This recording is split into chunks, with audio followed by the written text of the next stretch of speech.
इसके दृष्टिगत एक बार पुल की मरम्मत की जा चुकी है और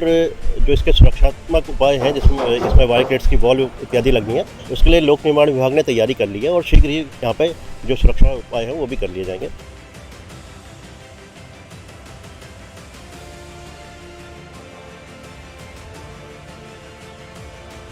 मैं दीपक अधिकारी, आप देख रहे हैं सुरागी लाल न्यूज। इस टाइम हम कालाडू के चकलुआ पे, जहाँ पे बेली ब्रिज का यहाँ पे निर्माण किया जाता है, क्योंकि पूर्व में बरसात में 2 से 3 बार ये यहाँ पे पुल बह गया था। उसका बेली ब्रिज का निर्माण किया जाए। हमारे साथ यहाँ पे एसडीएम पारितोष वर्मा है, जो कालाडूंगी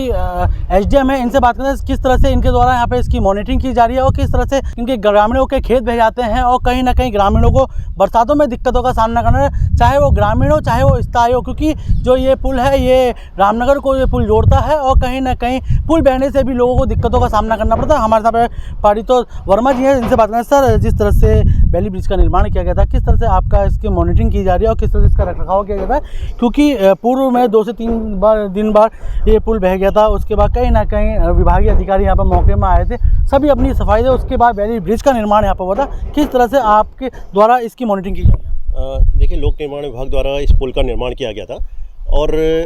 आगामी मानसून सत्र को देखते हुए, क्योंकि ये मुख्य मोटर मार्ग है और सारा ट्रैफिक हमारा इसी से चलता है, तो इसके दृष्टिगत एक बार पुल की मरम्मत की जा चुकी है और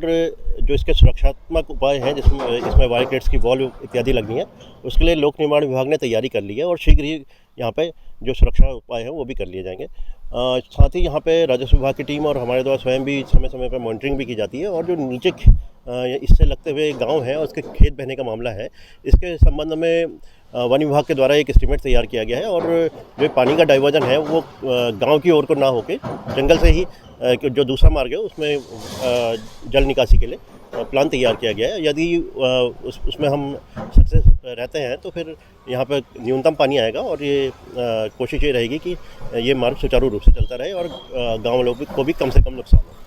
तो देखा आपने साफ तौर पे एसडीएम महोदय के निर्देश के बाद लगातार एसडीएम पारितोष वर्मा द्वारा लगातार मॉनिटरिंग भी की जा रही है, इसका रखरखाव भी किया जा रहा है। और क्योंकि जिस तरह से पूर्व में एक बरसात में ही 3 बार पुल बह गया था, उसके बाद ये बेली ब्रिज का यहाँ पे निर्माण में दिखाना चाहूँगा किस तरह से जो बेली ब्रिज है इनमें से गाड़ियाँ जा रही है। ये वही ब्रिज है जो यहाँ पे बेली ब्रिज यहाँ पे जो बनाया गया था उसका, क्योंकि इसका एक स्थायी रास्ता भी कुछ नहीं था, जिसको लेकर बेली ब्रिज का निर्माण किया था और प्रशासन के द्वारा लगातार इसकी मॉनिटरिंग की जा रही है। क्योंकि सबसे बड़ा सवाल ये होता है, जब पानी आता है तो कहीं ना कहीं जो यहाँ पे जो ग्रामीण रहते हैं उनके खेत तक बह जाते हैं और ग्रामीणों का यही आरोप रहता है कि प्रशासन इस पर कहीं भी कोई भी नज़र नहीं बनाया रहता। लेकिन जिस तरह से स्थिति मैं आपको दिखा रहा हूँ वो देखने लायक है, और क्योंकि एसडीएम पारितोष वर्मा स्वयं यहाँ पे मौके पे लगातार इसकी मॉनिटरिंग कर रहे हैं और लगातार वन विभाग से भी इनकी बात की, क्योंकि कम से कम यहाँ पे पानी आए और जो लोगों के जो खेत बह रहे हैं उनमें रोकथाम रख सके। दीपक अधिकारी, सुरागी लाल के लिए, हल्द्वानी।